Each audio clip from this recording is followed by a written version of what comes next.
Hello there guys and welcome back to the channel. So today I'm going to be showing you the first ever experience that I had in Alliance Quest Season 8. So that means we do have the new mini bosses. Apocalypse boss, I do have a tiny bit of boss action, but he smashed me quite convincingly. So I have brought in Guardian, Nick Fury and Namor. So the reason for the team, especially for the Guardian in this time, and one of the main lures for having this champion ranked up, to me personally, is Cascading failure. I really dislike that global node. It's very, very annoying. And the fact that Guardian cannot crit is super helpful, especially for those days whenever we are facing with Cascading failure. Later today, I will also try to upload kind of like a Guardian rank up and a small showcase video before I do a proper breakdown of the guy. But for now, we can see him in action in Alliance Quest Map 7 Season 8.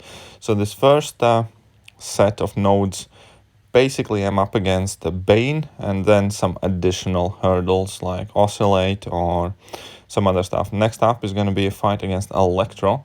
And obviously I do have like a perfect counter for that Electro in form of Namor. And another thing to point out, so we do have those new mutant globals and new X-Men globals. Unfortunately, due to my paths being the way they are, I didn't think I can quite accommodate too many more mutant champions on my team. And I will also have my mastery setup changed in the mid-run due to Alliance War. But so first things first, we need to deal with this Electro right here. So the game is taking its time to load up, and obviously Namor is going to absolutely destroy that Electro. It's not even much of a discussion. About this global node, the thing that I do like most is that the global node makes any mutant champion extremely suicide friendly, which is very cool in my opinion, and I do like that aspect of it. However, another thing to keep in mind is that pretty much no mutants are a great option for the final boss, so not everybody is really going to be able to benefit from these mutant nodes pretty much ever. I will tell you towards the end of the video how we did end up taking down that Apocalypse. It wasn't done by me, but I'll try to upload more AQ videos, especially now, just as we are trying to figure out what are the best counters for mini bosses and new boss Apocalypse. So next up is Luke Cage. I'm going to bring in Guardian once again. Another cool thing about Guardian, and mine is Sig 200, is the fact that he actually heals up from Suicide Masteries quite significantly at the start of every fight. He has a huge bleed resistance and at the max Sig, and that definitely helps to kind of like compensate for recoil damage, because even at map 7 level, we can see that pretty much all or most of the fights are over once you drop a single level 1 and then go for level 2. Any longer fights where you think that might not suffice, you simply want to go for a level 3 and then a level 2, in which case it's very likely that you don't have to deal with recoil at all whatsoever. So overall, I personally think that Guardian is extremely good with Suicide Masteries. You can see that level 2 absolutely nuked down that Luke Cage without much hassle at all.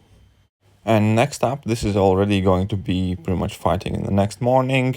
And at this point, I do believe I already have my Suicide Masteries taken off. I actually would have loved to see how well Namor can deal with that Void if I am running Suicide Masteries.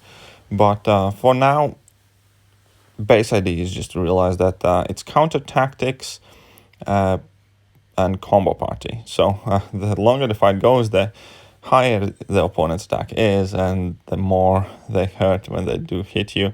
In one of these fights, I'm actually going to make quite a big mistake and lose a whole chunk of health by a single kind of like hit by Gwenpool. But Namor is quite sustainable in a sense when you run him, and we will be actually able to recover quite a bit of health in the duration of the quest. So you can see that I'm at 57% here. And if you kind of manage Cascading failure buffs, debuffs quite well, you can actually use them to heal from willpower. That's like the only kind of like redeeming quality of that node. Other than that, I really dislike Cascading failures, especially when I have to take that Void. It's such a hidden dirty combo where if you do happen to crit twice in short succession, you gain that Spectre debuff on yourself, and Void immediately starts dealing a ton of damage. especially in combination of combo party. So Void's attack is superbly inflated. You gain debuffs left, right, and center if you crit, and then you take a ton of damage for it. One of my personal favorite ways how to deal with that Void on pretty much any day is to bring in Nick Fury and just kind of like play aggro. Don't pay too much attention to debuffs, don't pay too much attention to anything else, because you do have that extended life, and at which point you can go and deal some extra damage. And once you do, even if you lose your first life, you can still finish out the fight typically with that increased damage output from that Fury buff later on. So you can see here my first life has expired, but that Void is definitely going down quite quickly as well. Not too much to worry about. And I was losing health so rapidly, so quickly. You can see that damage over time for Void is so insane. It's a very, very tricky alliance quest fight, in my opinion. It's one of my personal most hated fights in Alliance Quest. It's just that node combination of combo party plus cascading failure plus anything else. It's nasty. It's very nasty. Okay, next up I'm going to be using Namor, and the reason we're bringing Namor in instead of like Nick Fury or anybody else is because I'm going to be actually trying to heal up my Namor a slight amount. So he does have a small regeneration whenever he throws special attacks, but in addition to that, you can use cascading failure debuffs to actually get some willpower heal, because it doesn't reverse your heal completely, just significantly mitigates it. But if you get more than one debuff, then again your willpower heal goes up, and you can kind of play on a tricky, scary place where you have a ton of debuffs, but you also manage to heal from willpower using them. So you can see that slowly but surely we are recovering some health here, currently at 67%. I believe you could heal even more if you had Suicide Masteries active, and typically I actually don't like using Namor without Suicide Masteries, but there is another very good reason why I did in fact bring in Namor for this Alliance quest that is going to make itself obvious somewhat later. Now we still have a couple more fights left in this section right here. So it's Venom. Once again, I'm going to be bringing in Namor, and we're going to be trying to see if we can squeeze out any more heal. So we're starting this fight with 69%, 68 with a slight amount of block damage, but that Spectre debuff is kind of healing us up a bit now already. 70%, we have 3 debuffs, need to be careful here. Need to pause down. You do not want to get the 5th one, because the 5th one deals like a passive degeneration. And still getting there, going up. We have 2 debuffs again, 75%, 76%. So that was the kind of like mental game that I was playing in this Alliance Quest run. Unfortunately, by playing Namor in this way, we don't really get to showcase the mutant global node this time too much, but I'll try to upload another day with some different global node, and hopefully maybe some different team. I will try to vary my teams for sure, depending on who's available and what the global nodes are. And yeah, so I have managed to get up to 81% now. So again, not anything too crazy, but still it's very nice to kind of like keep your health topped up. The fact that you can do so is super helpful. So the fight obviously finishes after Namor's level 3, as many of them do often, that level 3 does give you a significant damage increase. And this is it for section 2. We're going to go straight to section 3. Well, not quite straight section 3. We still have that Wolverine fight that I completely forgot about, but yeah, we do need to take that Wolverine down first. So I was thinking, who am I going to use? Namor or Guardian? Namor or Guardian? Going still in with Namor, because why not, kind of. And yeah, so still again, just same tactics as before. Namor, oh, I'll be 100% honest, he's far from my favorite mutant champion. He's definitely not a bad champion by any means, but don't love him as much as I do some other mutants. But since I do have him at rank 3, Sig 200, I might as well get as much use out of him as I can. And he did a fantastic job, to be honest, so I don't have too much to criticize here. I'm just going to go for regular special attacks. I'm not going to build level 3 or anything of the sort. So I dropped to level 2 there. Unfortunately, took a hit in a block, which did kind of hurt a bit. But I'm going to go for another level 1, get some debuffs, get some healing. So I'm at 86%, 87%. Wonderful job healing up even a bit further. And it's kind of cool that he has done so many fights already in today's Alliance Quest, and he's still perfectly healthy, so hats off to the guy, I suppose. And next is Section 3, and Section 3 is quite tricky for me, especially with the team that I brought in, because it is Delirium path and then some additional nodes. It basically means I have to play everything in reversed controls. So every single fight that you can see me do in Section 3 is with reversed controls. I haven't particularly practiced them, and this is only the second week ever I do this path. So I'm still learning, definitely still learning. Because yeah, I typically was in the middle of Section 3, but my officers of my battle group moved me to this path for the last 2 weeks. So it's a good practice. I actually kind of like it to play with the reverse controls. You do have to focus. You do need to know exactly what you're doing. Obviously, in this case, Namor is kind of like a perfect counter here. And nearly pushed Killmonger at level 3, because he does have strike back, plus he gets more power by himself whenever he gets debuffed. I am trying to be very careful. I did make a mistake here. I did want to go for intercept, but I mistimed it. So I was getting a bit cheeky, getting a bit daring, you could say. But for most part, I think I'm conducting myself like well enough here. And the fight is pretty much under control. We have a bunch of these enrages, so we're going to enter our Imperious Rex in a moment, which is going to help me to finish out this fight for sure. So I'm going to drop my level 2 here. It doesn't finish the job, but the damage that I reflect from reverb does. So then I do need to wait for a bit till I do get unlinked, which does happen not too long after.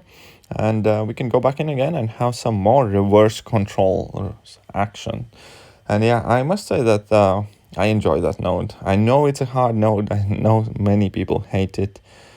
But once you do get a bit more accustomed to it, it's a very interesting experience to fight with your muscle memory, to consistently keep thinking which swipe, what control will do what. And if you kind of like start to get a hang of it to some degree, it's definitely not too bad. I do quite like it.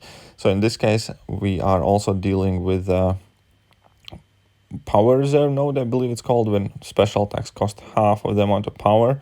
So I do have to bait out a whole bunch of specials from the Winter Soldier. Can't get too overly aggressive. Don't really want to push the guy to level 2, because it does hurt in a block. Unfortunately, I did make a small slip up here again, so I'm still far from perfect fighting with reverse controls. So I do eat that level 2 in block, but another hit finishes it off. And as a rank 3 6-star, Namor has a decent enough health pool to kind of like compensate for some of my inadequacies and mistakes. And next up, I'm going to be using Guardian against Captain America Infinity War. So we're changing up the pace a bit, but still, reverse controls are in play. And there is another bit trickier thing with this fight in particular, because you do not want to finish your combos using Guardian with a light attack, because that consumes your charges and it drains opponent's power. So doing medium, light combo is significantly easier on reverse controls. Doing medium, light, medium combo is harder.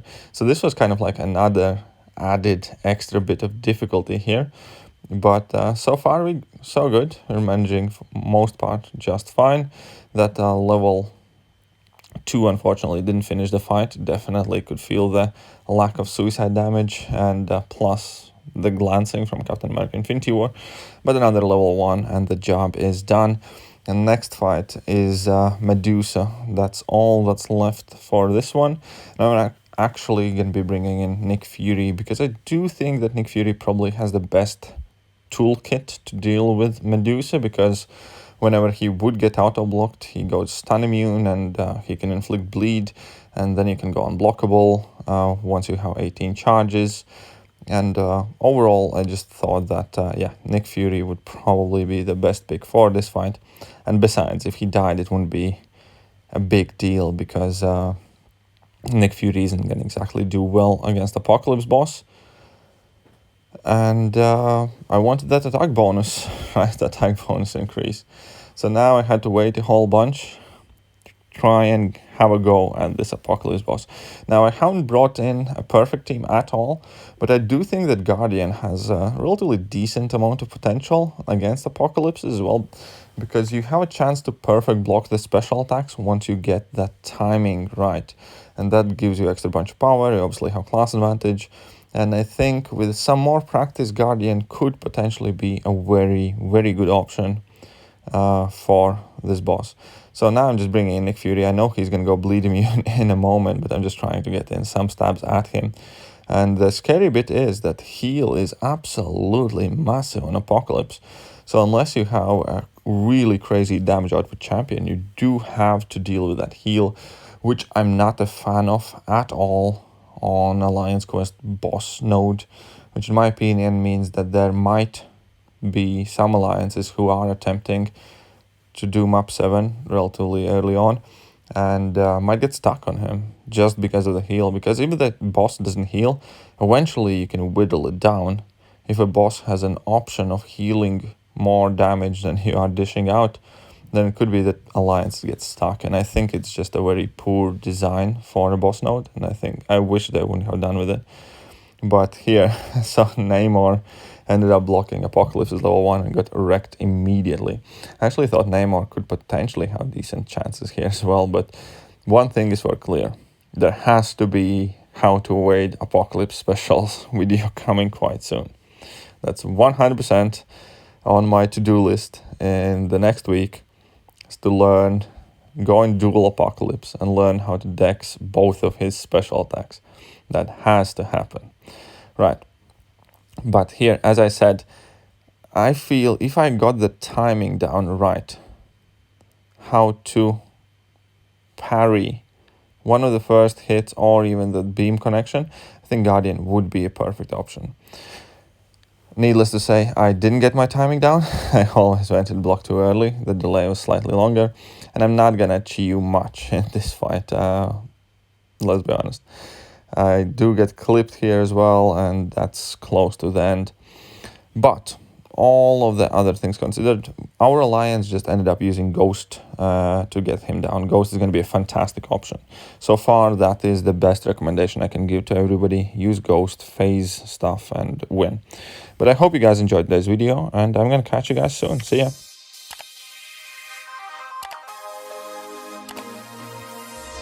Hello there guys, and welcome back to the channel. So we have all the information about